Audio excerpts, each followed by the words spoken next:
ఇక link coding issues అంటే మనం ట్యాగ్స్ యాడ్ చేస్తాం, లైక్ యూటీఎం పారామీటర్స్ ఉంటాయి.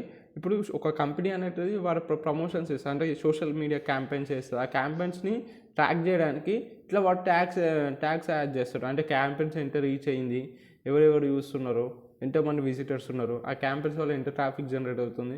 సో ఇదంతా ఇన్ఫర్మేషన్ అనేది తెలుసుకోవాలంటే క్యాంపెయిన్స్ లోపల ఇట్లా ఒక ట్యాగ్స్ యాడ్ చేస్తారనమాట, యూటీఎం పారామీటర్స్ అనొచ్చు. అది క్యాంపెయిన్స్ని ట్రాక్ చేయడానికి. ఎగ్జాంపుల్ చూడు, ఇక్కడ యూటీఎం సోర్స్ ఫేస్బుక్ అని చూసినాం. ఇప్పుడు ఈ క్యాంపెయిన్ అనేది ట్రాక్ అవుతుంది, ఇదంటే క్యాంపెయిన్ నేమ్, క్యాంపెయిన్ ట్రాక్ చేస్తుంది. దీనివల్ల వచ్చే ప్రాబ్లమ్స్ ఏంటంటే, ఒకవేళ మీరు కోడ్ తప్పు రాసినాం అనుకో, అప్పుడు అనాలిటిక్స్ ఏదైతే ఉంటుందో అనాలిటిక్స్ మొత్తం తప్పు చూపిస్తుంది. క్యాంపెయిన్ నుంచి వచ్చే ట్రాఫిక్ అంటే సోర్సెస్ ఏవి ఉన్నాయో అవన్నీ తప్పు చూపిస్తుంది. అందుకే కోడ్ చక్కగా రాయాలి. ఇక ఇన్కన్సిస్టెంట్ మీకు ఇచ్చినాం అనుకో నువ్వు, ఇక్కడ ఇన్కన్సిస్టెంట్ నేమింగ్ వల్ల డూప్లికేట్ రికార్డ్స్ అనేది జనరేట్ అవుతాయి. ఇంకా టూ మెనీ రీడైరెక్ట్స్ వల్ల యూఆర్ఎల్ అనేది మెస్సీ అయిపోతుంది, కన్ఫ్యూజ్ అయిపోతుంది యూఆర్ఎల్స్. దీనివల్ల ట్రస్ట్ అనేది తగ్గిపోతుంది. మళ్ళీ ఏం చేయాలి మళ్ళీ అంటే, కన్సిస్టెంట్ ట్యాగ్స్ వాడాలి.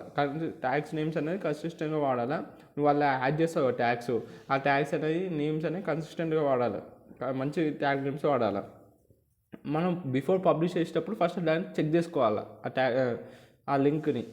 తర్వాత మన యూఆర్ఎల్ షార్ట్నర్స్ ఉంటాయి, ఆ యూఆర్ఎల్స్ షార్ట్ చేసినాం అనుకో అప్పుడు క్లియర్గా ఉంటుంది. షార్ట్ అండ్ క్లియర్ పెట్టుకుంటే అది ఈజీగా ఉంటుంది, మంచిగా ఉంటుంది అన్నమాట.